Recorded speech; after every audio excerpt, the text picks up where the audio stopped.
ಗುರುಬ್ರಹ್ಮ ಗುರುರ್ವಿಷ್ಣು ಗುರುರ್ದೇವೋ ಮಹೇಶ್ವರಃ ಗುರುರೇವ ಪರಂ ಬ್ರಹ್ಮ ತಸ್ಮೈ ಶ್ರೀ ಗುರವೇ ನಮಃ.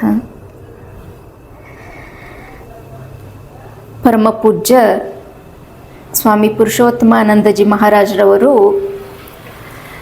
ಕರ್ನಾಟಕದ ಮೂಲೆ ಮೂಲೆಗಳಿಗೂ ಕೂಡ ಸಂಚಾರ ಮಾಡಿ ದಿವ್ಯತ್ರೇಯರ ಭಾವವನ್ನು ಎಲ್ಲ ಕಡೆ ಹರಡಿದ್ದಾರೆ. ಶ್ರೀರಾಮಕೃಷ್ಣರ, ಶ್ರೀಮಾತೆ ಶಾರದಾದೇವಿಯವರ ಹಾಗೂ ಸ್ವಾಮಿ ವಿವೇಕಾನಂದರ ಅದ್ಭುತವಾದಂಥ ಮನುಷ್ಯ ನಿರ್ಮಾಣಕಾರಿಯಾದ ಮತ್ತು ಮನುಷ್ಯತ್ವದಿಂದ ದೈವತ್ವದ ಕಡೆಗೆ ಕರೆದುಕೊಂಡು ಹೋಗೋ ನಿಟ್ಟಿನಲ್ಲಿ ಆ ದಿವ್ಯತ್ರೇಯರ ಏನು ಒಂದು ದಿವ್ಯವಾದ ಜೀವನ ಸಂದೇಶಗಳಿದೆಯೋ ಅದನ್ನು ಬಹಳ ಸಮರ್ಥವಾಗಿ ಅವರು ನಮ್ಮ ನಾಡಿನಾದ್ಯಂತ ಹರಡಿದ್ದಾರೆ.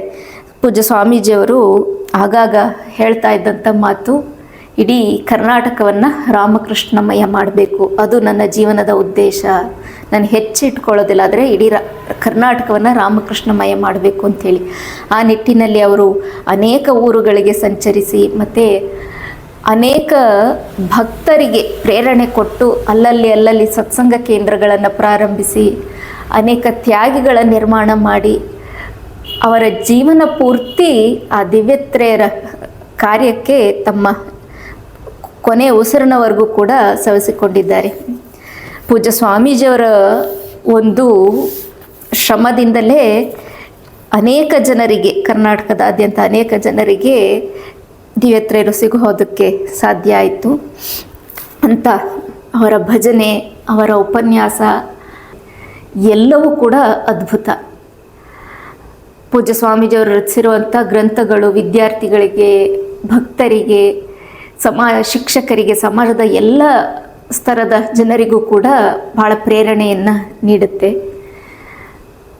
ಪೂಜ್ಯ ಸ್ವಾಮೀಜಿಯವರ ಜೀವನವೂ ಕೂಡ ಅವರು ಬಳಿಗೆ ಬಂದಂಥ ಮುಮುಕ್ಷು ಜೀವಿಗಳನ್ನು, ಭಕ್ತರನ್ನು ಹೃತ್ಪೂರ್ವಕವಾಗಿ ಮಾತನಾಡಿಸ್ತಾ ಇದ್ದಂಥ ರೀತಿ, ಪ್ರೀತಿಪೂರ್ವಕವಾಗಿ ಅವರ ಜೊತೆ ಒಡನಾಡ್ತಾ ಇದ್ದದ್ದು, ಎಲ್ಲರಲ್ಲೂ ಶ್ರೀರಾಮಕೃಷ್ಣರನ್ನೇ ಅವರು ದೃಢವಾಗಿ ಕಾಣ್ತಾ ಇದ್ದರು. ಹಾಗಾಗಿ ಯಾಕಂತೇಳಿದ್ರೆ ಒಬ್ಬರಿಬ್ಬರಲ್ಲ, ಸಾವಿರಾರು ಜನರಿಗೆ ಆ ಪರಿಶುದ್ಧವಾದಂಥ ನಿಸ್ವಾರ್ಥ ಪ್ರೀತಿಯನ್ನು ಕೊಡೋದಕ್ಕೆ ಸಾಮಾನ್ಯರಿಂದ ಸಾಧ್ಯ ಆಗೋದಿಲ್ಲ. ತಮ್ಮ ನಿಸ್ವಾರ್ಥ ಪ್ರೀತಿಯನ್ನು ಕೊಡೋದ್ರ ಮೂಲಕ ಮತ್ತು ಎಲ್ಲರಲ್ಲೂ ಕೂಡ ಶ್ರೀರಾಮಕೃಷ್ಣ, ಶ್ರೀಮಾತೆ, ಸ್ವಾಮಿ ವಿವೇಕಾನಂದರ ಆ ತತ್ವದಲ್ಲಿ ಎಲ್ಲರ ಮನಸ್ಸು ನೆಲೆಗೊಳ್ಳುವಂತೆ ಮಾಡಿದ್ದಾರೆ. ಅಂಥ ಪೂಜ್ಯ ಸ್ವಾಮೀಜಿಯವರಿಗೆ ನಾವು ಪ್ರಪ್ರಥಮವಾಗಿ ಹೃತ್ಪೂರ್ವಕವಾದ, ಭಕ್ತಿಪೂರ್ವಕವಾದ ಪ್ರಣಾಮವನ್ನು ಸಲ್ಲಿಸ್ತಾ ಅವರ ಜೀವನ ಚರಿತ್ರೆಯನ್ನು ನೋಡುವಂಥ ಒಂದು ಪುಟ್ಟ ಪ್ರಯತ್ನವನ್ನು ಮಾಡೋಣ. ತ್ಯಾಗಿಯ ಹಾಡು ಇದರ ಈ ಗ್ರಂಥದ ಮುನ್ನುಡಿಯಲ್ಲಿ ಪರಮ ಪೂಜ್ಯ ಬೇಲಿಮಠದ ಪೂಜ್ಯ ಸ್ವಾಮೀಜಿಯವರಾದ ಶಿವರುದ್ರ ಸ್ವಾಮಿಗಳು ಅವರು ಮುನ್ನುಡಿಯನ್ನು ಬರೆದಿದ್ದಾರೆ. ಅದನ್ನು ಹಾಗೆಯೇ ನೋಡಿ ಪ್ರಾರಂಭ ಮಾಡೋಣ. ಪೂಜ್ಯ ಸ್ವಾಮೀಜಿಯವರು, ಬೇಲಿಮಠದ ಸ್ವಾಮೀಜಿಯವರು, ಶಿವರುದ್ರ ಸ್ವಾಮೀಜಿಯವರು ಬರೀತಾರೆ, ಪ್ರಾತಸ್ಮರಣೀಯರು, ತ್ರಿಕಾಲ ವಂದನೀಯರು ಆದ ಪರಮ ಪೂಜ್ಯ ಸ್ವಾಮಿ ಪುರುಷೋತ್ತಮಾನಂದಜಿ ಮಹಾರಾಜರ ಕುರಿತಾದ ಪುಸ್ತಕವನ್ನು ನೋಡಿ ನಮ್ಮ ಮನಕ್ಕೆ ಆದ ಸಂಭ್ರಮ, ಸಂತೃಪ್ತಿ, ಹೇಳಲಿಕ್ಕೆ ಅಸಾಧ್ಯವಾದ ಆನಂದದ ನೆನಪಿನಲ್ಲಿ ಮುಳುಗಿ ಹೋದೆವು. ಪೂಜ್ಯ ಶಿವರುದ್ರ ಸ್ವಾಮೀಜಿಯವರು ಹಾಗೂ ನಮ್ಮ ಸ್ವಾಮೀಜಿಯವರು ಪುರುಷೋತ್ತಮಾನಂದಜಿಯವರು ಭಾಳ ಆತ್ಮೀಯ ಸಂಬಂಧವನ್ನು ಇಟ್ಕೊಂಡಿದ್ರು. ಮಹಿಮೆಯನ್ನು ಗುರುತಿಸೋದು ಅಂತ ಹೇಳ್ತಾರಲ್ಲ, ಆ ರೀತಿಯಲ್ಲಿ ಪರಸ್ಪರ ಇಬ್ಬರು ಅವರ ಮಹಿಮೆಯನ್ನು ಕಂಡುಕೊಂಡಿದ್ದರು. ಅದರಲ್ಲೂ ಶಿವರುದ್ರ ಸ್ವಾಮಿಗಳು ಸ್ವಾಮೀಜಿಯವರನ್ನು ತುಂಬ ಗೌರವದಿಂದ, ಬಹಳ ಒಂದು ಪ್ರೀತಿಯಿಂದ ಕಾಣ್ತಾ ಇದ್ದರು. ಅವರು ಎಷ್ಟು ಚೆನ್ನಾಗಿ ಈ ಮುನ್ನುಡಿಯಲ್ಲಿ ಬರೆದಿದ್ದಾರೆ. ಈ ಪುಸ್ತಕ ಪೂಜ್ಯ ಸ್ವಾಮಿ ಪುರುಷೋತ್ತಮಾನಂದಜಿ ಮಹಾರಾಜರ ಕುರಿತಾದ ಪುಸ್ತಕವನ್ನು ನೋಡಿ ನಮ್ಮ ಮನಕ್ಕೆ ಆದ ಸಂಭ್ರಮ, ಸಂತೃಪ್ತಿ, ಹೇಳಲಿಕ್ಕೆ ಅಸಾಧ್ಯವಾದ ಆನಂದದ ನೆನಪಿನಲ್ಲಿ ಮುಳುಗಿ ಹೋದೆವು. ಅವರ ಭೂಮ ವ್ಯಕ್ತಿತ್ವವನ್ನು ನುಡಿಯ ಚೌಕಟ್ಟಿನಲ್ಲಿ ದಾಖಲಿಸುವ ಸಂಗತಿ ಸುಲಭದ ಮಾತಲ್ಲ. ಮಾತು ಮನಗಳಿಗೆ ಅತ್ತತ್ತಲಾದ ಬಯಲ ಬೆಳಕು ಪೂಜ್ಯರು. ಎಷ್ಟು ಚೆನ್ನಾಗಿ ಹೇಳಿದ್ದಾರೆ ನೋಡಿ. ನಮ್ಮ ಮಾತು ಮನಸ್ಸಿಗೆ ಅತೀತವಾದಂಥ ಅತ್ತತ್ತಲಾದ ಬಯಲ ಬೆಳಕು ಅಂತ ಹೇಳಿದ್ರೆ ಹೇಗೆ ಅಖಂಡ ಸಚ್ಚಿದಾನಂದ ಎಲ್ಲ ಕಡೆ ವ್ಯಾಪಿಸಿರುತ್ತಲ್ಲ, ಆ ದಿವ್ಯವಾದ ಬೆಳಕು, ಅಂಥವರು ಪೂಜ್ಯರು ಅಂಥೇಳಿ. ಎಲ್ಲರೊಳಗೆ ಒಂದಾಗಿ ಎಲ್ಲರ ಬಾಳ ಬೆಳಕಾಗಿ ಬೆಳಗಿದಂಥವರು. ಹೇಗಾದರೂ ಎಲ್ಲಿಯಾದರೂ ಒಮ್ಮೆ ಅವರನ್ನು ಕಂಡವರು ಯಾವತ್ತೂ ಮರೆಯಲಾಗದ, ಮತ್ತೆ ಕಾಣುವ ಬಯಕೆಯಿಂದ ಚಳಪಡಿಸುವಂತೆ ಒಂದು ಅದ್ಭುತ ಕಾಂತಶಕ್ತಿಯಾದವರು ಅವರು. ಮಾಡುವ ಮಾಟದಲ್ಲಿ ತಾನಿಲ್ಲದಿರಬೇಕು ಎಂಬ ಬಸವಣ್ಣನವರ ವಚನಕ್ಕೆ ಜೀವಂತ ಸಾಕ್ಷಿಯಾಗಿದ್ದರು ಸ್ವಾಮೀಜಿಯವರು. ಅವರ ಬಗೆಗಿನ ಚಿಂತನೆಗಳು ಮುಗಿಲ ಮರೆಯ ಬೆಳಗಿನಂತೆ ಅನಂತ. ಇವರನ್ನು ಕುರಿತು ಪುಸ್ತಕ ಹೇಗಿರುತ್ತದೆ ಎಂಬ ಕುತೂಹಲದಿಂದ 10 ಬಾರಿ ಓದಿದೆವು. ಈ ಪುಸ್ತಕ ಕೇವಲ ಬರವಣಿಗೆ ಅಲ್ಲ, ಅವರೇ ಅಕ್ಷರ ರೂಪದಲ್ಲಿ ಆವಿರ್ಭವಿಸಿದ್ದಾರೆ. ಅವರ ಪ್ರೇರಣೆಯಂತೆ ನಿಮಿತ್ತ ಮಾತ್ರರಾಗಿ ಮಾತೆ ಯೋಗಾನಂದಮಯಿ ಮತ್ತು ಮಾತೆ ವಿವೇಕಮಯಿ ತಾಯಿಯವರು ಈ ಅಮೃತ ಸಾಗರವನ್ನು ಲೋಕಹಿತಕ್ಕಾಗಿ ಸಾಕಾರಗೊಳಿಸಿದ್ದಾರೆ. ದಿವ್ಯತ್ರಯರ ಅನುಗ್ರಹ ಸಂಕಲ್ಪದಂತೆ ಮೂಡಿಬಂದು ನಮ್ಮೆಲ್ಲರಿಗೆ ದೊಂದಿ ದಿಕ್ಕಾಗಿ ಬೆಳಕಿನೆಡೆಗೆ ನಡೆಯುವಂತೆ ಅನನ್ಯ ಪ್ರೇರಕ ಶಕ್ತಿಯಾಗಿ ಮುನ್ನಡೆಸುತ್ತಿರುವ ಸ್ವಾಮಿ ಪುರುಷೋತ್ತಮಾನಂದಜಿ ಮಹಾರಾಜರ ಈ ಪುಸ್ತಕ ಅವರ ಶಿವಸಂಕಲ್ಪದ ಬೆಳಗನ್ನು ಮುಂಬರುವ ಎಲ್ಲ ಸಾಧಕರಿಗೆ ಮಾರ್ಗ ತೋರಲೆಂಬ ಬಯಕೆಯಿಂದ ರಚಿಸಿರುವ ಈ ಕೃತಿ ಸಾರ್ಥಕವೆನಿಸಿದೆ. ಪೂಜ್ಯ ಶಿವರುದ್ರ ಸ್ವಾಮೀಜಿಯವರು ಎಷ್ಟು ಚೆನ್ನಾಗಿ ಈ ಮಾತನ್ನು ಹೇಳಿದ್ದಾರೆ ನೋಡಿ. ನಮ್ಮೆಲ್ಲರಿಗೆ ದಾರಿದೀಪವಾಗಿ ಬೆಳಕಿನಡೆಗೆ ನಡೆಯುವಂತೆ ಅನನ್ಯ ಪ್ರೇರಕ ಶಕ್ತಿಯಾಗಿ ಮುನ್ನಡೆಸುತ್ತಿರುವ, ಈಗಲೂ ಕೂಡ ಮುನ್ನಡೆಸ್ತಾ ಇದ್ದಾರೆ. ಪೂಜ್ಯ ಸ್ವಾಮೀಜಿಯವರನ್ನು ನೋಡಿದವರು ಯಾರೂ ಕೂಡ ಮರೆಯೋದಕ್ಕೆ ಸಾಧ್ಯ ಇಲ್ಲ. ನೋಡಿಲ್ಲದೆ ಇರೋರು ಕೂಡ ಇತ್ತೀಚೆಗೆಲ್ಲ ಅಲ್ಲಲ್ಲಿ ಆಶ್ರಮಗಳಾಗಿ ಎಲ್ಲ ಸಂಪರ್ಕಕ್ಕೆ ಬರ್ತಾ ಇರುವಂಥ ಭಕ್ತರು, ಸ್ವಯಂ ಸೇವಕರನ್ನು ಕಾಣ್ತೇವಲ್ಲ. ಸ್ವಾಮೀಜಿಯವ್ರನ್ನ ನೋಡದೇ ಇರೋರು ಕೂಡ ಕೇವಲ ಅವರ ಪುಸ್ತಕಗಳನ್ನು ಓದಿ ಅವರ ಉಪನ್ಯಾಸದ ಧ್ವನಿ ಸುರುಳಿಗಳನ್ನು ಕೇಳಿ ಅತ್ಯಂತ ಗಾಢವಾಗಿ ಪ್ರಭಾವಿತರಾಗಿದ್ದಾರೆ. ಸೊ ಹಾಗಾಗೇನೆ ಇಲ್ಲಿ ಸ್ವಾಮೀಜಿಯವರು ಆ ಮಾತನ್ನು ಹಾಕಿದ್ದಾರೆ.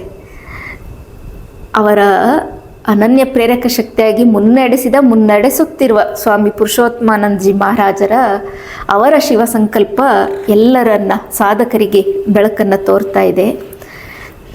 ಈ ಮುನ್ನುಡಿಯನ್ನು ನೋಡಿ ಈ ಪುಸ್ತಕದ ಕುರಿತು ಪೂಜ್ಯ ಮಾತಾಜಿಯವರಿಬ್ಬರು ಒಂದು ಮಾತನ್ನು ಹೇಳಿದ್ದಾರೆ. ಅದನ್ನು ನೋಡಿ ಆಮೇಲೆ ಸ್ವಾಮೀಜಿಯವರ ಜೀವನಕ್ಕೆ ಪ್ರವೇಶ ಮಾಡೋಣ. ಆಶ್ರಮದಲ್ಲಿ ಬ್ರಹ್ಮಚಾರಿಯೊಬ್ಬರು ಭಾವ ತುಂಬಿ ರಾಮಕೃಷ್ಣಾಶ್ರಮ ಬೆಂಗಳೂರು ಆಶ್ರಮದ ಪ್ರಾರ್ಥನಾ ಮಂದಿರದಲ್ಲಿ ಹೊಸದಾಗಿ ಸೇರಿರುವಂಥ ಒಬ್ಬ ಬ್ರಹ್ಮಚಾರಿ ಭಾವ ತುಂಬಿ ಹಾಡ್ತಾ ಇದ್ದಾರೆ ಶ್ರೀರಾಮಕೃಷ್ಣರನ್ನು ನೋಡ್ತಾ. ಹರಿದಾಸರ ಸಂಘ ದೊರಕಿತು ಎನಗೀಗ, ವರಗುರು ಉಪದೇಶ ನೆರವಾಯಿತು ಅನ್ನುವಂಥ ಪುರಂದರದಾಸರ ಕೃತಿಯನ್ನು ಹಾಡ್ತಾ ಇದ್ದಾರೆ ಭಾವ ತುಂಬಿ. ಆ ಬ್ರಹ್ಮಚಾರಿ ಹಾಡೋಬೇಕಾದ್ರೆ ಹಿಂದಿನಿಂದ ಹಿರಿಯ ಯತಿಗಳು ಮಹಾಜ್ಞಾನಿಗಳು ಆದಂಥ ಅವರ ಗುರುಗಳು ತನ್ಮಯತೆಯಿಂದ ಆಲಿಸ್ತಾ ಕುಳಿತಿದ್ರು. ಆ ಗಾಯನವನ್ನು ಕೇಳಿ ಅವರಿಗಾಗ್ತಾ ಇದ್ದಂಥ ಆನಂದ ಅವರ ಮುಖಕಮಲದಲ್ಲಿ ಹೊರಸೂಸ್ತಾ ಇತ್ತು. ಆ ಕಂಠ ಮಾಧುರ್ಯ, ತನ್ಮಯತೆ, ಭಾವ ತೀವ್ರತೆ, ಧ್ವನಿಯ ಮೇಲಿನ ಹಿಡಿತ, ಸಂಗೀತ ಜ್ಞಾನ ಇದೆಲ್ಲವನ್ನು ಗಮನಿಸಿ ಪ್ರಾರ್ಥನೆಯ ನಂತರ ಆ ಗುರುಗಳು ಉದ್ಗರಿಸಿದ್ರು. ಇವನ ಸಿರಿಕಂಠದಿಂದ ಆಕರ್ಷಿತರಾಗಿ ಮುಂದೆ ಸಾವಿರಾರು ಜನ ಶ್ರೀರಾಮಕೃಷ್ಣರ ಬಳಿಗೆ ಬರ್ತಾರೆ ಅಂತ. ಆ ದಿವ್ಯ ಗುರುಗಳೇ ಪೂಜ್ಯ ಸ್ವಾಮಿ ಯತೀಶ್ವರಾನಂದಜಿ ಮಹಾರಾಜರವರು. ಆ ಧನ್ಯ ಶಿಷ್ಯರು ಮುಂದೆ ಸ್ವಾಮಿ ಪುರುಷೋತ್ತಮಾನಂದ ಎಂಬ ನಾಮಧೇಯವನ್ನು ಪಡೆದ ಬ್ರಹ್ಮಚಾರಿ ರಾಮಚಂದ್ರ ಮಹಾರಾಜ್.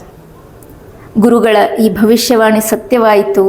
ಆದರೆ ಅವರ ಗಾಯನ ಮಾತ್ರವಲ್ಲ, ಅವರ ಸಾಹಿತ್ಯ ಹಾಗೂ ಉಪನ್ಯಾಸಗಳಿಂದಲೂ ಜನ ಆಕರ್ಷಿತರಾದರು. ಇಂದೂ ಕೂಡ ಆಗ್ತಾ ಇದ್ದಾರೆ. ತಮ್ಮ ಅಯಸ್ಕಾಂತೀಯ ವರ್ಚಸ್ಸಿನಿಂದ ಸ್ವಾಮೀಜಿ ಸಾವಿರಾರು ಹೃನ್ಮನಗಳನ್ನು ಗೆದ್ದರು. ಆ ಹೃದಯಗಳಲ್ಲಿ ದಿವ್ಯತ್ರಯರನ್ನು ಪ್ರತಿಷ್ಠಾಪಿಸಿದರು. ಅಚ್ಚರಿಗೊಳಿಸುವ ಪ್ರಮಾಣದಲ್ಲಿ ಶ್ರೀರಾಮಕೃಷ್ಣ ಪರಂಪರೆಯ ತ್ಯಾಗಿ ಸಂಘಕ್ಕೆ ಶಕ್ತಿ ತುಂಬಿದರು. ಅವರ ಹೆಸರನ್ನು ಕೇಳದ ಶ್ರೀರಾಮಕೃಷ್ಣರ ಭಕ್ತರು ಕರ್ನಾಟಕದಲ್ಲಿ ಇಲ್ಲ ಎನ್ನಬಹುದು. ಸ್ವಾಮೀಜಿಯವರನ್ನು ಒಮ್ಮೆ ಕಂಡವರು ಅವರನ್ನೆಂದೂ ಮರೆಯಲು ಸಾಧ್ಯವಿರಲಿಲ್ಲ. ಅವರ ಚಾರಿತ್ರ್ಯದ ಪ್ರಭಾವ ಅಂಥದು. ಅವರ ವ್ಯಕ್ತಿತ್ವದ ಆಕರ್ಷಣೆಗೆ ಕಾರಣ ಅವರೊಳಗಿನ ದಿವ್ಯತೆಯ ಅಭಿವ್ಯಕ್ತಿ ಇರಬೇಕು. ಶ್ರೀರಾಮಕೃಷ್ಣರ ದಿವ್ಯ ಶಕ್ತಿ ಅವರ ಮೂಲಕ ಪ್ರಕಟಗೊಂಡು ಅದ್ಭುತಗಳನ್ನು ಮಾಡಿಸಿತು. ಇದು ಪೂಜ್ಯ ಮಾತಾಜಿಯವರು ಸ್ವಾಮೀಜಿಯವರ ಕುರಿತು ಬರೆದಿರುವಂಥ ಮಾತು. ಇದೇ ಸಂದರ್ಭದಲ್ಲಿ ಹಿರಿಯ ಸಾಧುಗಳಾದ ಪೂಜ್ಯ ಸಿದ್ದೇಶ್ವರ ಸ್ವಾಮೀಜಿಯವರು ನಮ್ಮ ಸ್ವಾಮೀಜಿಯವರ ಕುರಿತು ಹೇಳಿರುವಂಥ ಒಂದು ಮಾತು, ವಿವೇಕ ಗುರುವಚನ ಅನ್ನುವಂಥ ಪೂಜ್ಯ ಸ್ವಾಮಿ ಪುರುಷೋತ್ತಮಾನಂದಜಿಯವರು ಬರೆದಿರುವಂಥ ಒಂದು ಸಣ್ಣ ಪುಸ್ತಕಕ್ಕೆ ಆ ಒಂದು ನುಡಿಯನ್ನು ಬರ್ಕೊಟ್ಟಿದ್ದಾರೆ. ಅದರಲ್ಲಿ ಈ ಮಾತನ್ನು ಹೇಳ್ತಾರೆ. ಪುರುಷೋತ್ತಮಾನಂದಜಿ ಸ್ವಾಮೀಜಿಯವರ ಕುರಿತು ಶ್ರೀ ಸಿದ್ದೇಶ್ವರ ಸ್ವಾಮಿಗಳು ಹೇಳ್ತಾರೆ, ನಾದ ಯೋಗಿಗಳು, ಪುರುಷೋತ್ತಮ ಸ್ಥಿತಿಗೇರಿದ ತ್ಯಾಗಿಗಳು, ಆತ್ಮಜ್ಞಾನ ರಸವನ್ನುಂಡ ಅನುಭವಿಗಳು. ಅವರ ಮಾತಿನೊಳಗೆಲ್ಲ ಹಾಡು, ಅವರ ಹಾಡಿನೊಳಗೆಲ್ಲ ಬೋಧ. ಅದು ಅವರ ಸಂಪದ. ಅದನ್ನು ಹಂಚಿ ಹರ್ಷಿಸುವುದು ಅವರ ಕಾಯಕ. ಹೀಗೆ ಸ್ವಾಮೀಜಿಯವರ ಕುರಿತು ಬಹಳ ಚೆನ್ನಾಗಿ ಹೇಳಿದ್ದಾರೆ ನೋಡಿ. ಇದಕ್ಕೆ ಹೇಳೋದು ಮಹಿಮೆಯನ್ನು ಅರಿಯುತ್ತೆ ಅಂಥೇಳಿ. ಬೇಲಿಮಠದ ಸ್ವಾಮೀಜಿಯವರು, ಶ್ರೀ ಸಿದ್ದೇಶ್ವರ ಸ್ವಾಮೀಜಿಯವರು ಪೂಜ್ಯ ಸ್ವಾಮೀಜಿಯವರ ಮಹಿಮೆಯನ್ನು, ಅಗಾಧವಾದ ಮಹಿಮೆಯನ್ನು ಕಂಡು ಈ ಶಬ್ದಗಳಲ್ಲಿ ಅವರ ಮಹಿಮೆಯನ್ನು ಎತ್ತಿ ಹಿಡಿದಿದ್ದಾರೆ. ಇನ್ನೂ ಅನೇಕ ಸಾಹಿತಿಗಳು, ಗಣ್ಯರು ಪೂಜ್ಯ ಸ್ವಾಮೀಜಿಯವರನ್ನು ಮಹಿಮೆಯನ್ನು ಗುರುತಿಸಿರೋದನ್ನು ಮುಂದೆ ಈ ಗ್ರಂಥದಲ್ಲಿ ನಾವು ಕಾಣ್ತೇವೆ. ಪೂಜ್ಯ ಸ್ವಾಮೀಜಿಯವರ ಹೆಸರು ಸ್ವಾಮಿ ಪುರುಷೋತ್ತಮಾನಂದ ಅಂಥೇಳಿ ಈ ಹಿಂದೂ ಧರ್ಮದ ಎನ್ಸೈಕ್ಲೋಪೀಡಿಯಾ ಇದೆಯಲ್ಲ, ಆ ಗ್ರಂಥದಲ್ಲಿ ಪುರುಷೋತ್ತಮ ಅನ್ನೋ ಶಬ್ದಕ್ಕೆ ಅರ್ಥವನ್ನು ನೋಡ್ತಾ ಬಂದಾಗ ಬಹಳ ಚೆನ್ನಾಗಿ ಕೆಲವು ಅಂಶಗಳು ಬರುತ್ತೆ. ಅದರಲ್ಲಿ ಪುರುಷೋತ್ತಮ ಅಂತ ಹೇಳಿದ್ರೆ ಆ ಶಬ್ದಕ್ಕೆ ಅರ್ಥವನ್ನು ಕೊಡ್ತಾ ಹೇಳ್ತಾರೆ. ಇದರ ಅರ್ಥ ಏನು ಅಂತ ಹೇಳಿದ್ರೆ, ಪುರುಷರಲ್ಲಿ ಉತ್ತಮನಾದಂಥವನು, ಅಂದರೆ ಎಲ್ಲ ಮಾನವರಲ್ಲಿ ಉತ್ತಮನಾದಂಥವನು ಅಷ್ಟೇ ಅಲ್ಲ, ಎಲ್ಲವನ್ನು ಮೀರಿದ ಆ ಪರಬ್ರಹ್ಮ, ಅವನಿಗೆ ಪುರುಷೋತ್ತಮ ಅಂತ ಹೇಳಿ ಕರೆಯುವಂಥದ್ದು.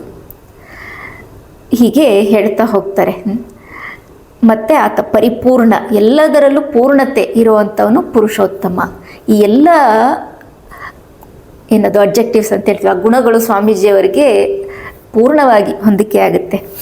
ಅಷ್ಟೇ ಅಲ್ಲದೆ ಕೊನೆಯಲ್ಲಿ ಒಂದು ಮಾತು ಹೇಳ್ತಾರೆ, ಅದರಲ್ಲಿ ಬರೆದಿದೆ ಗ್ರಂಥದಲ್ಲಿ, ಪುರುಷೋತ್ತಮ ಅಂತ ಹೇಳಿದ್ರೆ ಯಾರು ಅಂತ ಹೇಳಿದ್ರೆ, ಎಲ್ಲ ಮಾನವರನ್ನು ಮೃಗತ್ವದಿಂದ ಎಲ್ಲ ಏನೊಂದು ಪಶು ಸಹಜವಾದ ರೀತಿಯಿಂದ ಇತರ ಜೀವಿಗಳು ಬದುಕುವಂಥ ರೀತಿಯಿಂದ ಮೇಲೆತ್ತಿ ಮನುಷ್ಯನನ್ನು ಉತ್ತಮನನ್ನಾಗಿ ಯಾರು ಮಾಡ್ತಾರೋ ಅವನು ಪುರುಷೋತ್ತಮ ಅಂಥೇಳಿ. ಶ್ರೀರಾಮಕೃಷ್ಣರು ಹೇಳಿದ್ರಲ್ಲ, ಭಗವಂತನ ಸಾಕ್ಷಾತ್ಕಾರವೇ ಮಾನವ ಜನ್ಮದ ಅಂತಿಮ ಉದ್ದೇಶ ಅಂಥೇಳಿ. ಆ ನಿಟ್ಟಿನಲ್ಲಿ ಆ ಸದ್ಗುರುವಿನ ಕಾರ್ಯ ಪ್ರತಿಯೊಬ್ಬ ಅವನ ಬಳಿಗೆ ಬಂದಂಥ ಪ್ರತಿಯೊಬ್ಬ ಜೀವಿಯನ್ನು ಆ ಮೃಗತ್ವದಿಂದ ಮನುಷ್ಯತ್ವದಿಂದ ಮೇಲೆತ್ತಿ ಉತ್ತಮ ಜೀವನದ ಕಡೆಗೆ ಪೂಜ್ಯ ಸ್ವಾಮೀಜಿಯವರು ಕರೆದುಕೊಂಡು ಹೋದರು. ಅಂಥ ಮಹಾನ್ ಚೇತನ ಅವರ ಜೀವನವನ್ನು ಏನಕ್ಕೆ ಅಧ್ಯಯನ ಮಾಡಬೇಕು ಅಂತ ಹೇಳಿದ್ರೆ, ಮಹಾಪುರುಷರ ಜೀವನವನ್ನು ಅಧ್ಯಯನ ಮಾಡಿದಾಗ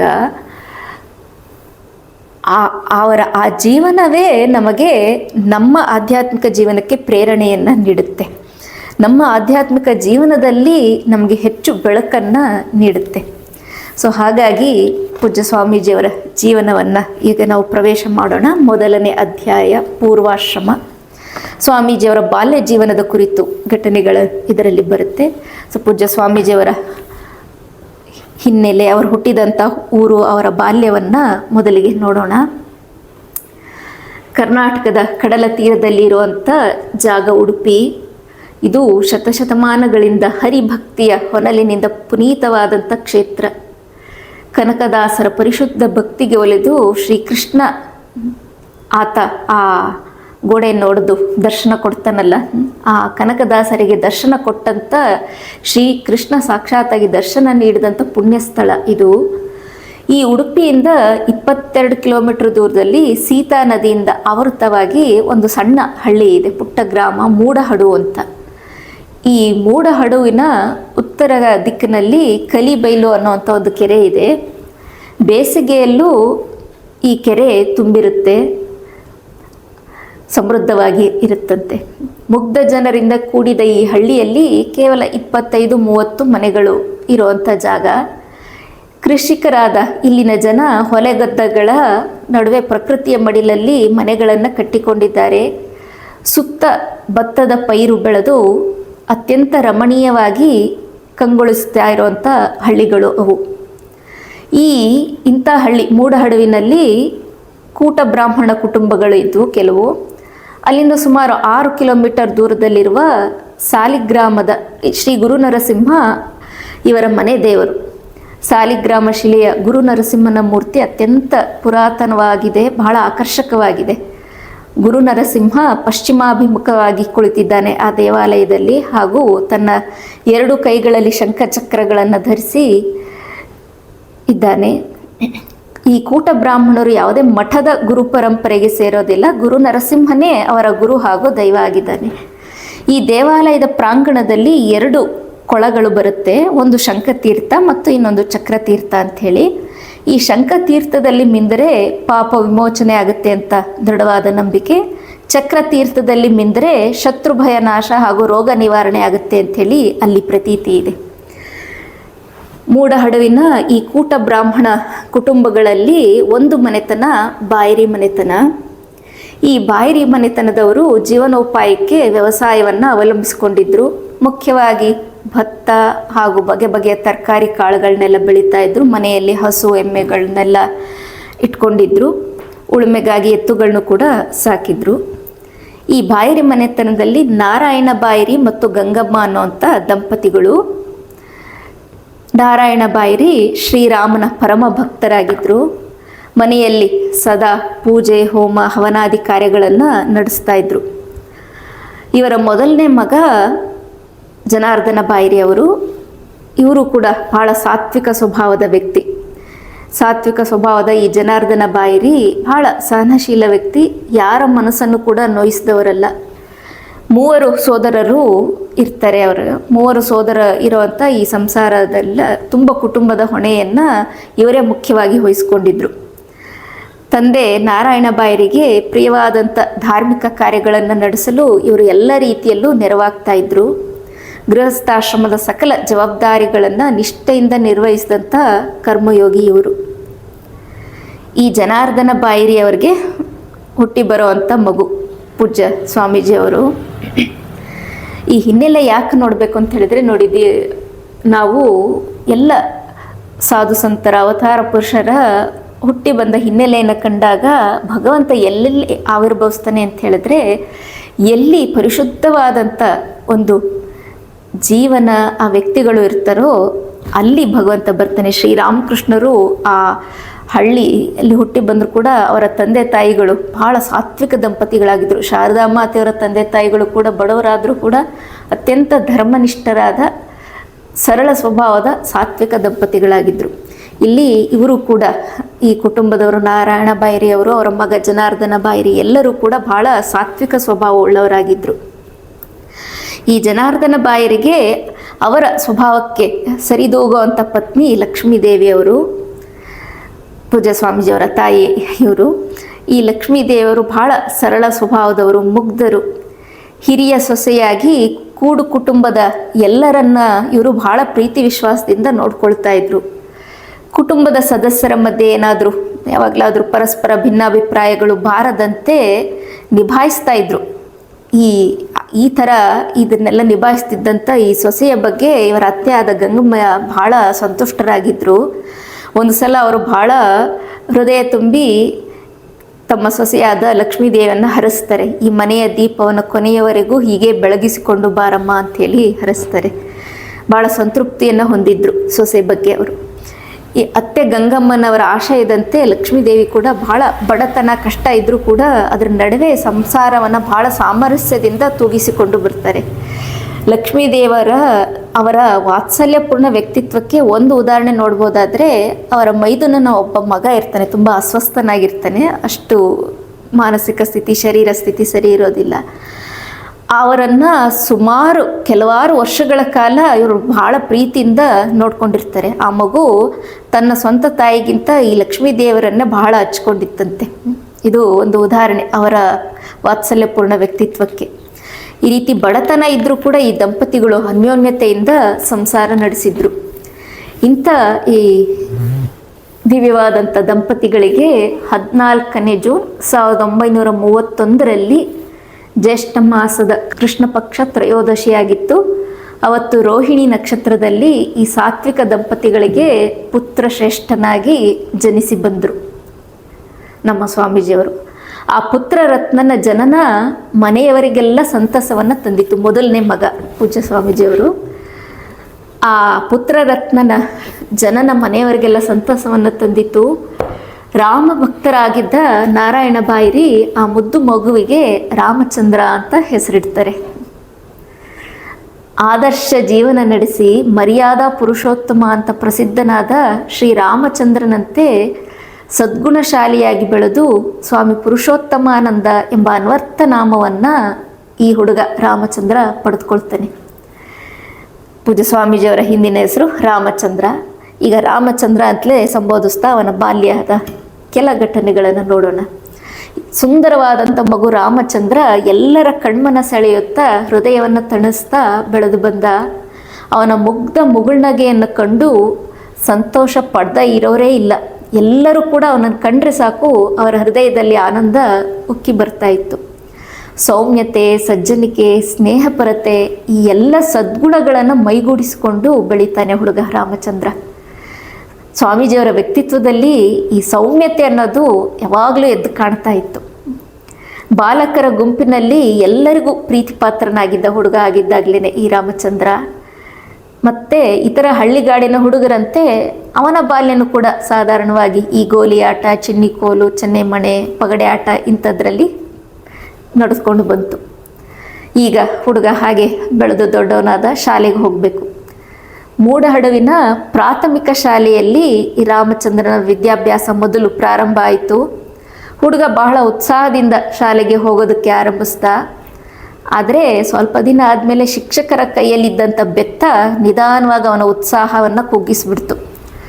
ಓದು ಬರಹಗಳಲ್ಲಿ ಹೆಚ್ಚಿನ ಆಸಕ್ತಿ ಮೂಡಲಿಲ್ಲ. ಸ್ವಲ್ಪ ಅದು ಯಾರೋ ಶಿಕ್ಷಕರು ಭಾಳ ಕಠಿಣವಾಗಿದ್ರು ಅನಿಸುತ್ತೆ. ಅವರ ಕೈಲಿ ಆ ಬೆತ್ತದ ಏಟು ಕಂಡು ಸ್ವಲ್ಪ ಆಸಕ್ತಿ ಕಡಿಮೆ ಆಗೋಯ್ತು. ಆ ಕುರಿತು ಮುಂದೆ ಸ್ವಾಮೀಜಿಯವರು ಹೀಗೆ ಸ್ಮರಿಸಿ ಹೇಳ್ತಾರೆ, ನನ್ನ ಪ್ರಾಥಮಿಕ ವಿದ್ಯಾಭ್ಯಾಸ ಕುಂಟಿಕೊಂಡೇ ಸಾಗಿತ್ತು. ಇದಕ್ಕೆ ಕಾರಣ ನನಗೆ ವಿದ್ಯಾಭ್ಯಾಸದಲ್ಲಿ ಅಷ್ಟೇನು ಅಭಿರುಚಿ ಇರಲಿಲ್ವೋ ಅಥವಾ ಅಂದಿನ ಕಾಲದ ಮೇಷ್ಟ್ರು ಕೊಡುತ್ತಿದ್ದ ಬೆತ್ತದೇಟಿನ ಭಯವೋ ನಿಖರವಾಗಿ ಹೇಳಲಾರೆ. ಅಂತೂ ಪ್ರೀತಿಯಿಂದ ಹೇಳಿಕೊಡುವ ಮೇಷ್ಟ್ರು ಇದ್ದಿದ್ದರೆ ಚೆನ್ನಾಗಿ ಕಲಿಯುತ್ತಿದ್ದೇನೇನೋ ಎಂದು ಈಗಲೂ ನನಗೆ ಅನಿಸುತ್ತದೆ ಅಂತ ಮುಂದೆ ಸ್ವಾಮೀಜಿಯವರು ಹೇಳ್ತಾರೆ. ಸ್ವಾಮೀಜಿಯವರ ವ್ಯಕ್ತಿತ್ವದಲ್ಲಿ ನಾವು ಒಂದು ಅಂಶವನ್ನು ಕಾಣ್ಬೋದು. ಏನು ಅಂತ ಹೇಳಿದ್ರೆ, ಯಾವುದು ತಮಗೆ ಸಿಕ್ಕಲಿಲ್ವೋ ಆದರೆ ಅದನ್ನು ಅವರು ಹೆಚ್ಚು ಎಲ್ಲರಿಗೂ ಕೊಡ್ತಾ ಬಂದರು. ಇಲ್ಲಿ ಕಾಣ್ತೇವಲ್ಲ, ಅವರು ಹುಡುಗ ಆಗಿದ್ದಾಗ ಪ್ರೀತಿಯಿಂದ ಹೇಳ್ಕೊಡೋಂಥ ಮೇಷ್ಟ್ರಿರಲಿಲ್ಲ. ಆದರೆ ಮುಂದೆ ಅವರ ಬಾಲಕ ಸಂಘವನ್ನು ರಾಮಕೃಷ್ಣಾಶ್ರಮದಲ್ಲಿ ಮಾಡಿ ಎಷ್ಟು ಹುಡುಗರಿಗೆ ಆ ಪ್ರೀತಿ ವಾತ್ಸಲ್ಯವನ್ನು ತೋರಿಸಿದ್ರು ಅಂತ ಹೇಳಿದರೆ, ಆ ಪ್ರೀತಿ ವಾತ್ಸಲ್ಯದ ಸವಿಯನ್ನುಂಡೆ ಆ ಬಾಲಕರೆಲ್ಲ ಅತ್ಯಂತ ಪುಷ್ಟಿಯಾಗಿ ಬೆಳೆದು ಲೋಕದ ಬೇರೆ ಬೇರೆ ಜೀವನದ ಬೇರೆ ಬೇರೆ ಸ್ತರಗಳಲ್ಲೂ ಕೂಡ ಬಹಳ ಉತ್ತಮವಾದ ಜೀವನವನ್ನು ನಡೆಸ್ತಾ ಇದ್ದಾರೆ. ಆ ಬಾಲಕ ಸಂಘದಲ್ಲಿ ಬೆಳೆದಂಥ ಮಕ್ಕಳು ಯಾರೂ ಕೂಡ ಸ್ವಾಮೀಜಿಯವರನ್ನು ಮರೆತಿಲ್ಲ. ಮತ್ತು ಅವರ ಜೀವನ ನಿರ್ಮಾಣಕ್ಕೆ ಸ್ವಾಮೀಜಿಯವರ ಕೊಡುಗೆ ಬಹಳ ಅಗಾಧವಾಗಿದೆ. ಎಲ್ಲರ ಮನಸ್ಸಿನಲ್ಲೂ ಕೂಡ ಆ ಹಸನ್ಮುಖಿಯಾದಂಥ ಸೌಮ್ಯಮೂರ್ತಿ ಸ್ವಾಮೀಜಿಯವರ ಒಂದು ಮುಖಭಾವ ಚಿರಮುದ್ರಿತವಾಗಿದೆ. ಈ ರೀತಿ ಮುಂದೆ ನೋಡೋಣ. ಅವನು ಹುಡುಗ ಆಗಿದ್ದಾಗಿನ ಘಟನೆಗಳು. ಪ್ರೀತಿಯಿಂದ ಮಕ್ಕಳ ಮನಸ್ಸನ್ನು ಗೆದ್ದು ಪಾಠ ಮಾಡುವ ಮೇಷ್ಟ್ರು ರಾಮಚಂದ್ರನಿಗೆ ದೊರೆತಿದ್ದು ಅವನು 6ನೇ ತರಗತಿಗೆ ಸಾಸ್ತಾನದ ಚರ್ಚ್ ಶಾಲೆಗೆ ಸೇರ್ಕೊಂಡಾದ್ಮೇಲೆ. ಆ ಶಾಲೆಗೆ 2 ಕಿಲೋಮೀಟ್ರ್ ನಡೆದುಕೊಂಡು ಹೋಗಿ ಬರಬೇಕಿತ್ತು. ಈ ತನ್ನ ಮನೆಯಿಂದ 2 ಕಿಲೋಮೀಟ್ರ್ ದೂರ ಇರುವಂಥ ಶಾಲೆಗೆ ಹೋಗಬೇಕಾದ್ರೆ ದಾರಿಯಲ್ಲಿ ಹುಡುಗ ರಾಮಚಂದ್ರ ಆಕಾಶದಲ್ಲಿ ಹಾರಾಡುವಂಥ ಹಕ್ಕಿಗಳನ್ನು ಕಾಣ್ತಾ ಮತ್ತು ಸುತ್ತಮುತ್ತಲಿನ ಹಸಿರು ತುಂಬಿದ ಹೊಲ ಗದ್ದೆಗಳನ್ನು ನೋಡ್ತಾ ಆನಂದವಾಗಿ ಶಾಲೆಗೆ ನಡ್ಕೊಂಡು ಹೋಗ್ತಾ ಇದ್ದಂತೆ. ಎಷ್ಟೋ ಸಲ ಹಕ್ಕಿಗಳನ್ನು ಕಂಡು ತಾನು ಅವುಗಳಂತೆ ಹಾರಬೇಕು ಅಂತ ಎರಡೂ ಕೈಗಳನ್ನು ಚಾಚ್ಕೊಂಡು ಹೀಗೆ ಓಡೋಗ್ತಾ ಇದ್ರಂತೆ. ಈ ಥರ ಹೊಲ ಗದ್ದೆಗಳಲ್ಲಿ ಓಡಾಡೋದಂದರೆ ಪ್ರಕೃತಿ ಪ್ರಿಯನಾದ ರಾಮಚಂದ್ರನಿಗೆ ಬಹಳ ಇಷ್ಟವಾಗಿತ್ತು. ರಾಮಚಂದ್ರ ಮೊದಲನೇ ಮಗ. ಇವನಾದಮೇಲೆ 5 ಸೋದರರು ಹಾಗೂ 4 ಸೋದರಿಯರು ಕೂಡ ಇರ್ತಾರೆ. ಒಟ್ಟು 10 ಮಕ್ಕಳು. ಇವರೇ ಮೊದಲನೇ ಮಗ. ಈಗ ಸ್ವಾಮೀಜಿ ಅಂದರೆ ರಾಮಚಂದ್ರ ಸಾಸ್ತಾನದ ಶಾಲೆಗೆ ಸೇರಿಕೊಂಡು ಅಲ್ಲಿಗೆ ಬರ್ತಾ ಇದ್ದಾರೆ. ಶಿಕ್ಷಕರು ವಿದ್ಯಾರ್ಥಿಗಳ ಮುಗ್ಧ ಮನಸ್ಸಿನ ಮೇಲೆ ಅದ್ಭುತವಾದಂಥ ಪ್ರಭಾವ ಬೀರಬಲ್ಲವರಾಗಿರ್ತಾರೆ. ತಮ್ಮ ಶುದ್ಧ ಚಾರಿತ್ರ್ಯ ಹಾಗೂ ನಿಸ್ವಾರ್ಥ ಪ್ರೀತಿಯ ಮೂಲಕ ಮನಸೂರೆಗೊಳ್ಳಬಲ್ಲವರಾಗಿರ್ತಾರೆ. ಚರ್ಚ್ ಶಾಲೆಯಲ್ಲಿ ವಿದ್ಯಾರ್ಥಿಗಳ ಮನಸ್ಸನ್ನು ಗೆದ್ದಂಥ ಕನ್ನಡದ ಶಿಕ್ಷಕರು ಒಬ್ಬರಿದ್ದರು. ಅವರ ಬಗ್ಗೆ ಮುಂದೆ ಸ್ವಾಮೀಜಿ ಒಂದರಲ್ಲಿ ಬರೀತಾರೆ. ನಾನು ಓದಿದ ಮಾಧ್ಯಮಿಕ ಶಾಲೆಯಲ್ಲಿ ಒಬ್ಬರು ಶಿಕ್ಷಕರು ಅತ್ಯಂತ ಪ್ರೀತಿಯಿಂದ ಹಾಗೂ ಭಾವಪೂರ್ಣವಾಗಿ ಪಾಠ ಮಾಡ್ತಾ ಇದ್ರು. ಅವರು ಕುರುಡಿ ಶಬರಿ ಪಾಠ ಮಾಡಿದ್ದು ಈಗಲೂ ಕೂಡ ನನ್ನ ಮನಸ್ಸಿನಲ್ಲಿ ಭದ್ರವಾಗಿ ನಿಂತಿದೆ. ಆ ಅಧ್ಯಾಪಕರು ಪರಿಶುದ್ಧವಾದ ಶ್ವೇತವಸ್ತ್ರಧಾರಿಯಾಗಿ ತಮ್ಮ ಸುಂದರವಾದ ಕೇಶರಾಶಿಯನ್ನು ಓರಣವಾಗಿ ಬಾಚಿಕೊಂಡು ಪ್ರಸನ್ನ ಆದರೆ ಗಂಭೀರ ವದನದಿಂದ ನಮ್ಮ ಮುಂದೆ ನಿಂತು ಪಾಠ ಮಾಡುತ್ತಿದ್ದರೆ ಕಣ್ಣಿಗೂ ಕಿವಿಗೂ ಹಬ್ಬ, ಅಷ್ಟೇ ಅಲ್ಲ ಹೃದಯಕ್ಕೂ ಹಿತ. ಅವರೊಮ್ಮೆ ಟೈಫಾಯ್ಡ್ ಕಾಯಿಲೆಗೆ ಗುರಿಯಾಗಿ ಬಹಳ ದಿನ ಶಾಲೆಗೆ ಬರದೇ ಇದ್ದದನ್ನು ಕಂಡು ತರಗತಿಯ ಹುಡುಗರ ನಾವೆಲ್ಲ ಅವರನ್ನು ನೋಡಿಕೊಂಡು ಬರಲು ಬಹುದೂರದ ಅವರ ಮನೆಗೆ ನಡೆದುಕೊಂಡೇ ಹೋಗಿದ್ದೆವು. ನಾವು ಇನ್ಯಾವ ಬೇರೆ ಶಿಕ್ಷಕರ ವಿಷಯದಲ್ಲಿ ಇಷ್ಟೊಂದು ಆಸಕ್ತಿ ವಹಿಸಿದ್ದು ನನಗೆ ನೆನಪಿಗೆ ಬರೋದಿಲ್ಲ ಅಂತ ಮುಂದೆ ಸ್ವಾಮೀಜಿಯವರು ಬರೀತಾರೆ. ಈ ಮಾತುಗಳಲ್ಲಿ ಒಬ್ಬ ಆದರ್ಶ ಶಿಕ್ಷಕ ಮಕ್ಕಳ ಎಳೆ ಮನಸ್ಸಿನ ಮೇಲೆ ಹೇಗೆ ಅಚ್ಚಳಿಯದ ಮುದ್ರೆ ಒತ್ತಬಲ್ಲ ಅನ್ನೋದನ್ನು ಕಾಣ್ತೇವೆ. ರಾಮಚಂದ್ರನ ಮನಸ್ಸಿನ ಮೇಲೆ ಗಾಢ ಪ್ರಭಾವವನ್ನು ಬೀರಿದವರಲ್ಲಿ ಚರ್ಚ್ ಶಾಲೆಯ ಇನ್ನೊಬ್ಬರು ಪಾದ್ರಿಗಳು ಕೂಡ ಇರ್ತಾರೆ. ಅವರು ಶಾಲೆಯ ಮಕ್ಕಳಲ್ಲಿ ಶಿಸ್ತು ಶುಚಿತ್ವಗಳನ್ನು ಬೆಳೆಸೋದ್ರಲ್ಲಿ ಬಹಳ ಎಚ್ಚರ ವಹಿಸ್ತಾ ಇದ್ರು. ತೆಳ್ಳಗೆ ಎತ್ತರವಾಗಿದ್ದಂಥ ರಾಮಚಂದ್ರ ನಡೆಯಬೇಕಾದ್ರೆ ಬೆನ್ನು ಬಾಗಿಸ್ಕೊಂಡು ನಡೀತಾ ಇದ್ದ. ಇದನ್ನು ಗಮನಿಸಿದಂಥ ಆ ಪಾದ್ರಿಗಳು ಒಂದಿನ ಅವನ ಬೆನ್ನ ಮೇಲೆ ಒಂದು ಏಟು ಹಾಕ್ಬಿಟ್ಟು ನೆಟ್ಟಗೆ ಹೇಗೆ ನಡಿಬೇಕು ಅನ್ನೋದನ್ನು ತೋರಿಸಿಕೊಡ್ತಾರೆ. ಅದಾದಮೇಲೆ ಅಂದಿನಿಂದ ರಾಮಚಂದ್ರ ನೇರವಾಗಿ ನಡೆಯೋದನ್ನು ಬಹಳ ಪ್ರಜ್ಞಾಪೂರ್ವಕವಾಗಿ ರೂಢಿಸ್ಕೊಂಡ. ಹುಡುಗ ಆವಾಗ ಅದನ್ನು ಹೇಗೆ ಕಾನ್ಷಿಯಸ್ ಆಗಿ ಪ್ರಜ್ಞಾಪೂರ್ವಕವಾಗಿ ರೂಢಿಸ್ಕೊಂಡ್ರು ಅಂದರೆ ಮುಂದೆ ಸ್ವಾಮೀಜಿಯವರು ನಾವು ಕಾಣ್ತೇವೆ ಅಷ್ಟು ವಯಸ್ಸಾದ ಮೇಲೆ ಅಂಥ ಕಾಯಿಲೆ ಶರೀರ ಇದ್ದರೂ ಕೂಡ ಯಾವತ್ತೂ ಕೂಡ ಅವರು ಬೆನ್ನು ಬಾಗಿಸಿ ಕೂತಿರ್ತಾ ಇರಲಿಲ್ಲ. ಯಾವುದೇ ಸತ್ಸಂಗ ಕಾರ್ಯಕ್ರಮಗಳಲ್ಲಿ 2 ಗಂಟೆಗಳ ಕಾಲ ನೇರವಾಗಿ ಯಾವತ್ತೂ ಚೇರಿಗೆ ಹೊರಕೊಂಡು ಕೂತಿರ್ತಾ ಇರಲಿಲ್ಲ. ಅವರು ಒಂದು ಡೆಸ್ಕ್ ಅದು ಏನದು ಬೆಂಚ್ ಥರ ಇರೋದು ಅದ್ರ ಮೇಲೆ ನೇರವಾಗಿ ಕೂತ್ಕೊಂಡಿರ್ತಾ ಇದ್ರು. ಯಾವಾಗಲೂ ಕೂಡ ಸ್ವಾಮೀಜಿಯವರ ಮುಂದೆ ಸಿಂಹ ಗಾಂಭೀರ್ಯದಿಂದ ಕೂಡಿದಂಥ ಸ್ವಾಮೀಜಿಯವರ ನಡಿಗೆ ಅವರ ವ್ಯಕ್ತಿತ್ವದ ಮುಖ್ಯ ಆಕರ್ಷಣೆ ಆಗಿತ್ತು. ಇದು ಪ್ರಾರಂಭದಲ್ಲೇ ಅವರು ತಿದ್ದುಕೊಂಡಿದ್ದು. ಮಹಾತ್ಮರ ಚಾರಿತ್ರ್ಯ ನಿರ್ಮಾಣದಲ್ಲಿ ತಾಯಿಯ ಪಾತ್ರ ಬಹಳ ಮಹತ್ವಪೂರ್ಣ ಆಗುತ್ತೆ. ರಾಮಚಂದ್ರನ ಶ್ರೇಷ್ಠ ವ್ಯಕ್ತಿತ್ವ ನಿರ್ಮಾಣಕ್ಕೆ ತಾಯಿ ಲಕ್ಷ್ಮೀದೇವಿಯ ಕೊಡುಗೆ ಕೂಡ ಬಹಳ ವಿಶೇಷವಾಗಿತ್ತು. ಒಂದು ಘಟನೆ ಬಹಳ ತುಂಬ ಮಾರ್ಮಿಕವಾಗಿದೆ. ಈ ಕೂಡು ಕುಟುಂಬದ ಅವರ ಮನೆಯಲ್ಲಿ ಒಂದು ದಿನ ಮಕ್ಕಳೆಲ್ಲ ಊಟಕ್ಕೆ ಕುಳಿತಿದ್ರು. ಇವ್ರದ್ದು ಜಾಯಿಂಟ್ ಫ್ಯಾಮಿಲಿ, ತುಂಬ ಜನ ಇದ್ದರು, 10-20 ಮಕ್ಕಳು ಅವರು. ಯಾಕಂದರೆ ರಾಮಚಂದ್ರನ ತಂದೆ, ಅವರ ಅಣ್ಣ, ಚಿಕ್ಕಪ್ಪ ಅವರೆಲ್ಲರೂ ಕೂಡ ಒಟ್ಟಿಗೆ ವಾಸ ಮಾಡ್ತಿದ್ರು. ಸೊ ಮಕ್ಕಳೆಲ್ಲ ಊಟಕ್ಕೆ ಕುಳಿತಿದ್ದಾರೆ. ರಾಮಚಂದ್ರನ ಚಿಕ್ಕಮ್ಮ ಬಡಿಸ್ತಾ ಇದ್ಲು, ರೊಟ್ಟಿ ಮತ್ತು ಬೆಣ್ಣೆ ಬಡಿಸ್ತಾ ಇದ್ರು. ಆಕೆ ಬಡಿಸೋಬೇಕಾದ್ರೆ ರಾಮಚಂದ್ರನ ಪಕ್ಕದಲ್ಲಿ ಆ ಚಿಕ್ಕಮ್ಮನ ಮಗ ಕುಳಿತುಕೊಂಡಿದ್ದ. ಅವಳ ಮಗನ ತಟ್ಟೆಗೆ ಬೆಣ್ಣೆ ಬಡಿಸಿದ ಬಳಿಕ ಪಕ್ಕದಲ್ಲಿ ಕುಳಿತಿದ್ದ ರಾಮಚಂದ್ರನಿಗೂ ಬಡಿಸಿದ್ಲು. ಆದರೆ ರಾಮಚಂದ್ರನ ತಟ್ಟೆಗೆ ಸ್ವಲ್ಪ ಕಡಿಮೆ ಬಿತ್ತು. ಅವಳ ಮಗನಿಗೆ ಸ್ವಲ್ಪ ಬೆಣ್ಣೆ ಉಂಡೆ ದೊಡ್ಡದಾಗಿತ್ತಂತೆ.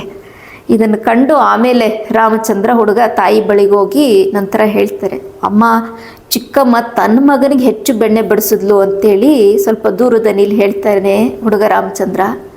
ತಕ್ಷಣ ಆಗ ವಿವೇಕಿಯಾಗದಂಥ ಲಕ್ಷ್ಮೀದೇವಿ ಮಗನ ಕೆನ್ನೆಗೆ ಜೋರಾಗಿ ಒಂದು ಏಟು ಕೊಟ್ಟು ಹೇಳ್ತಾರೆ, ನೀನೇಕೆ ಅವನ ತಟ್ಟೆ ನೋಡಿದೆ, ನಿನ್ನ ತಟ್ಟೆ ನೋಡ್ಕೊಂಡು ಊಟ ಮಾಡಬೇಕು ಅಂತ ತಿದ್ದುತ್ತಾಳೆ. ತಾಯಿ ಕಲಿಸಿದಂಥ ಈ ಪಾಠ ಹುಡುಗ ರಾಮಚಂದ್ರನ ಮೇಲೆ ಗಾಢ ಪರಿಣಾಮ ಬೀರಿತು. ಮುಂದೆ ಕೂಡ ಸ್ವಾಮೀಜಿಯವರು ಬ್ರಹ್ಮಚಾರಿಗಳಿಗೆ ಮಾರ್ಗದರ್ಶನ ಮಾಡ್ತಾ ಈ ಘಟನೆಯನ್ನು ಆಗಾಗ ಹೇಳ್ತಾ ಇದ್ರಂತೆ. ತುಂಬ ಮಾರ್ಮಿಕವಾದ ಘಟನೆ. ಮತ್ತು ಸ್ವಾಮೀಜಿಯವರ ಇಡೀ ಜೀವನ ಅವರದಿದ್ರಲ್ಲಿ ನಾವು ಕಾಣ್ತೇವೆ. ಎಷ್ಟೋ ಕೆಲವು ಘಟನೆಗಳು ನಮ್ಮ ಜೀವನದಲ್ಲೂ ನಡೆದಿರುತ್ತೆ, ಕೆಲವು ದೃಶ್ಯಗಳು ನಮಗೂ ಕಂಡಿರುತ್ತೆ. ಆದರೆ ಅವರು ಭಾಳ ಸೂಕ್ಷ್ಮಗ್ರಾಹಿಯಾಗಿದ್ದರು. ಒಂದು ಮಾತು ಸಾಕಿತ್ತು ಅಥವಾ ಒಂದು ಘಟನೆ ಸಾಕಿತ್ತು, ಅವರು ಅದರಿಂದ ಗಾಢವಾದ ಪಾಠ ಕಲಿತಾ ಇದ್ರು. ಇಲ್ಲಿ ಈ ಬಾಲಕ ತಾಯಿ ಅವತ್ತು ಹೇಳಿದಂಥ ಮಾತನ್ನು ಅವರು ಇಡೀ ಜೀವನದಲ್ಲಿ ನಡೆಸ್ಕೊಂಡು ಬಂದರು. ಅವರು ಯಾವತ್ತೂ ಕೂಡ ಅವರು ಇನ್ನೊಬ್ಬರದನ್ನು ಕಂಡು ಆ ರೀತಿ ಮಾತ್ಸರ್ಯ ತಾಳಿದ್ದನ್ನೋ ಅಂಶ ಇಲ್ಲವೇ ಇಲ್ಲ. ರುಜು ಸ್ವಭಾವದ ರಾಮಚಂದ್ರನಿಗೆ ಮೊದಲಿನಿಂದಲೂ ಪಂಕ್ತಿ ಭೇದ, ಸ್ವಾರ್ಥ ಇತ್ಯಾದಿ ಒಪ್ಪಿಗೆ ಆಗ್ತಾ ಇರಲಿಲ್ಲ. ಅವನು ಸಮಾನವಾಗಿ ಹಂಚಿ ತಿನ್ನೋದನ್ನು ಇಷ್ಟಪಡ್ತಿದ್ದ ಮತ್ತು ಹಾಗೆಯೇ ಮಾಡ್ತಾ ಇದ್ದ. ತಾಯಿಯ ಈ ಪಾಠ ಇತರರ ತಪ್ಪುಗಳನ್ನು ಮೀರಿ ನೋಡುವಂಥ ವ್ಯಕ್ತಿತ್ವವನ್ನು ಅವನಲ್ಲಿ ರೂಪಿಸಿತು. ಸದ್ಗುಣಶೀಲನಾದ ರಾಮಚಂದ್ರನನ್ನು ಕಂಡ್ರೆ ಅವರ ತಾಯಿ ಲಕ್ಷ್ಮೀದೇವಿಗೂ ಕೂಡ ಭಾಳ ವಿಶೇಷವಾದ ವಾತ್ಸಲ್ಯ ಇತ್ತು. ತಾಯಿಗೆ ಎಲ್ಲ ಮಕ್ಕಳರಲ್ಲೂ ಸಮಾನ ಪ್ರೀತಿ ಇರುತ್ತೆ. ಆದರೆ ಈ ಥರ ವಿಶೇಷ ಗುಣಗಳಿದ್ದಾಗ ಎಷ್ಟೇ ಆಗಲಿ ಒಂದು ಸ್ವಲ್ಪ ವಿಶೇಷವಾದ ವಾತ್ಸಲ್ಯ ಹೆಚ್ಚಾಗುತ್ತೆ. ಇಲ್ಲಿ ಇಷ್ಟೆಲ್ಲ ಸದ್ಗುಣಗಳಿದ್ದಂಥ ರಾಮಚಂದ್ರನನ್ನು ಕಂಡ್ರೆ ಅವರ ತಾಯಿಗೂ ಕೂಡ ವಿಶೇಷ ವಾತ್ಸಲ್ಯ. ಹಾಗೆಯೇ ತಾಯಿಯನ್ನು ಕಂಡ್ರೆ ರಾಮಚಂದ್ರನಿಗೂ ಕೂಡ ತುಂಬ ಪ್ರೀತಿ. ಆ ಕೂಡು ಕುಟುಂಬದಲ್ಲಿ ತಾಯಿ ಕಷ್ಟಪಡೋದನ್ನು ಕಂಡು ಆಗಾಗ ಮನೆ ಕೆಲಸದಲ್ಲಿ ನೆರವಾಗ್ತಾ ಇದ್ರಂತೆ ಸ್ವಾಮೀಜಿ. ಮನೆ ಕೆಲಸದ ಭಾರವನ್ನು ಅರ್ಥ ಮಾಡಿಕೊಂಡು ಎಲ್ಲ ಕೆಲಸಗಳಲ್ಲೂ ಸ್ವಲ್ಪ ನೆರವಾಗ್ತಾ ಇದ್ರು. ಒಂದು ಸಲ ಅವ್ರ ತಾಯಿ ಭಾಳ ಅನಾರೋಗ್ಯಕ್ಕೆ ಈಡಾಗ್ತಾರೆ. ಆಗ ಭಾಳ ಕಾಳಜಿ ವಹಿಸಿ ತಾಯಿಯ ಸೇವೆ ಮಾಡ್ತಾರೆ ಸ್ವಾಮೀಜಿ. ಆಗ ವೈದ್ಯರು ಸ್ವಲ್ಪ ಅವರ ಆರೋಗ್ಯ ಸುಧಾರಣೆ ಆಗೋದಕ್ಕೆ ಅವರನ್ನು ಸ್ವಲ್ಪ ಗದ್ದೆಯ ಕೆಸರಿನಲ್ಲಿ ನಡೆದಾಡಬೇಕು ಅಂತ ಹೇಳಿರ್ತಾರೆ. ಸೊ ಹಾಗಾಗಿ ಆ ವೈದ್ಯರ ಸಲಹೆಯಂತೆ ತಾಯಿಯ ಕೈ ಹಿಡ್ಕೊಂಡು ರಾಮಚಂದ್ರ ಆ ಗದ್ದೆಯ ಕೆಸರಿನಲ್ಲಿ ಅವರನ್ನು ನಡೆಸ್ತಾ ತಾನು ಕೆಸರಿನಲ್ಲಿ ನಡೀತಾ ಸುಮಾರು ಕಾಲ ಆ ರೀತಿ ಅವರಿಗೆ ನೆರವಾಗ್ತಾನೆ. ಅಷ್ಟೇ ಅಲ್ಲದೆ ಆ ಕಾಯಿಲೆ ಬಿದ್ದಂಥ ಸಂದರ್ಭದಲ್ಲಿ ಅವರ ಎಲ್ಲ ವೈಯಕ್ತಿಕ ಸೇವೆಯನ್ನು ಎಷ್ಟು ಸಹನೆ ಪ್ರೀತಿಯಿಂದ ಮಾಡ್ತಾರೆ ಅಂತ ಹೇಳಿದ್ರೆ, ಅದನ್ನು ಕಂಡು ಲಕ್ಷ್ಮೀದೇವಿ ತನ್ನ ಮಗನಾದ ರಾಮಚಂದ್ರನಿಗೆ ಒಂದು ಸಲ ಹೃದಯ ತುಂಬಿ ಆಶೀರ್ವದಿಸ್ತಾರಂತೆ. ನೀನು ನನ್ನ ಋಣವನ್ನು ತೀರಿಸಿದೆ ಅಂಥೇಳಿ. ತಾಯಿಯ ಋಣ ತೀರ್ಸೋಕ್ಕಾಗಲ್ಲ ಅಂತ ಮಾತು, ಆದರೆ ಇಲ್ಲಿ ತಾಯಿನೇ ಅವನ ಆ ಪ್ರೀತಿಪೂರ್ವಕವಾದ ಹುಡುಗನಾದರೂ ಎಷ್ಟು ಸಹನೆ ಪ್ರೀತಿಯಿಂದ ಅವರ ಸೇವೆ ಮಾಡ್ತಾನೆ ಅಂತ ಹೇಳಿದ್ರೆ ಅದನ್ನು ಕಂಡು ಹೃದಯ ತುಂಬಿ ಆಶೀರ್ವದಿಸಿದ್ರಂತೆ. ನೀನು ನನ್ನ ಋಣವನ್ನು ತೀರಿಸಿದೆ ಅಂಥೇಳಿ. ಹೀಗೆ ಬೆಳೆಯುವ ಗುಣ ಮೊಳಕೆಯಲ್ಲಿ ಅಂತ ಕೇಳ್ತೇವಲ್ಲ, ಹಾಗೆ ಮಹಾನ್ ಸಂತರಾದಂಥ ಪೂಜ್ಯ ಸ್ವಾಮೀಜಿಯವರು ಬಾಲ್ಯದಲ್ಲೇ ಭಾಳ ಉತ್ತಮ ಗುಣಗಳನ್ನು ಅವರ ಜೀವನದಲ್ಲಿ ವ್ಯಕ್ತ ಆಗಿದ್ದನ್ನು ಕಾಣ್ತೇವೆ ನಾವು. ಓಂ ಪ್ರಿಯತಾಂ ಪುಂಡರೀಕಾಕ್ಷಃ ಸರ್ವಯಜ್ಞೇಶ್ವರೋ ಹರಿಃ ತಸ್ಮಿನ್ ತುಷ್ಟೇ ಜಗತ್ತುಷ್ಟಂ ಪ್ರೀಣಿತೆ ಪ್ರೀಣಿತಂ ಜಗತ್. ಹರಿ ಓಂ ತತ್ಸತ್. ಶ್ರೀರಾಮಕೃಷ್ಣಾರ್ಪಣಮಸ್ತು.